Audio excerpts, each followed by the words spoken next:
What is up, guys? So today I just wanted to demonstrate a DC set for those of you who have been asking about DC training, or for those of you who just thought the video I made was interesting.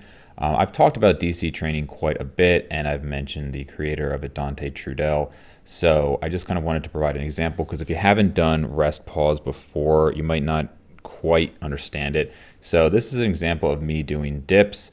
And just for reference, it's largely as an example. I'll point out some things that would be different, but this is after, this is at the very end of my upper workout, okay? Or I call it an upper workout. I mean, it's really the A workout.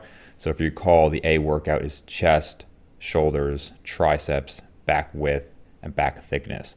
And so this is the last pressing movement, at least, of it. And obviously here I'm doing dips.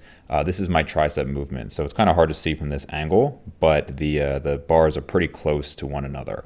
And again, after this, already doing rest pause for 2 other presses, I'm definitely feeling a little weak. And I think I did something like 22, and then I'll have to see how much the next ones are. Something like 6 and 5, maybe 7 and 6.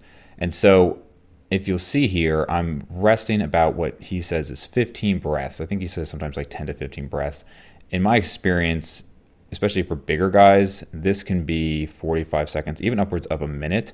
I see a lot of people underestimate how much they're resting. They say, oh, I rest a minute. In reality, when they're actually just checking on their phone or doing whatever else, it ends up being 2-3 minutes. And I find that a lot of people will say it's like really fast paced.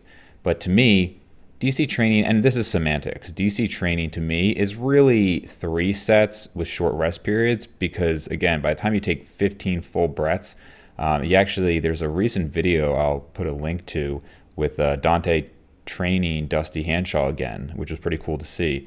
They've been together with the DC training for a long time. And when you watch it, his 15 breaths end up being closer to a minute. And again, he's a really big guy, so that makes sense. So it's totally semantics. I'm just pointing out that, whether you want to see it as 1 extended set or 3 sets, that's what it is. And so the idea is that each one should be to total failure. Now, looking at this set, I would say, and again, it depends. When you say failure, a lot of people will say, oh, that means like to the point that even if you were cheating, you couldn't complete anything else. The reality is, if you're keeping your form perfect, that failure point is going to come significantly earlier than if you're allowing a little momentum. I mean, everybody knows, especially on a movement like, let's say, a row, but really almost any movement, if you keep form perfect and can get, let's say, 10 reps, if you just give a little momentum or you let the weight bounce a little bit, I mean, you can get 13, 14, and it's obviously way harder, but in reality, that is a beyond failure set. So again, here, I would say the very last rep of the very last set, it was to all-out failure. Now, you're going to see me go into a kind of a weird stretch here that looks very uncomfortable. It actually feels okay on my joints, but was very intense on the muscle.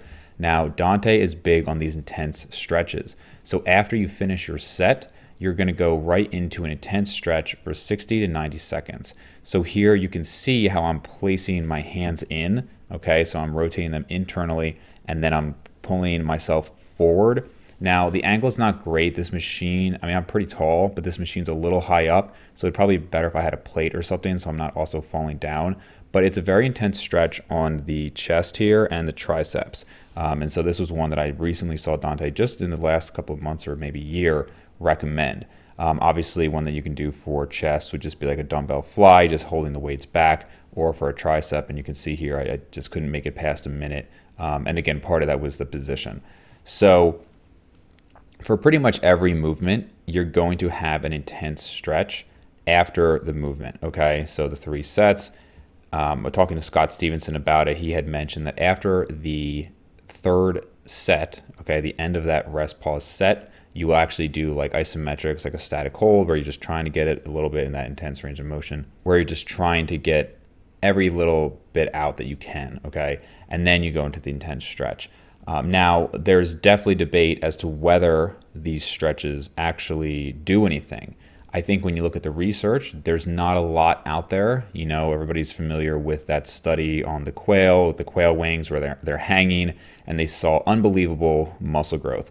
However, one, we don't know if this is more long-term than you would get from traditional weight training, right? That's always the big question, is all of these things that show muscle growth, are they gaining more muscle than they otherwise would be able to without that method, or is it just doing it faster, right? And we don't know the answer to that. But also with the quail study, I mean, that was for a very long period of time. I mean, it would be torture for any human to do it. You could not do it. And so I'm not saying it's not applicable. It's just not at all what you're doing in the gym.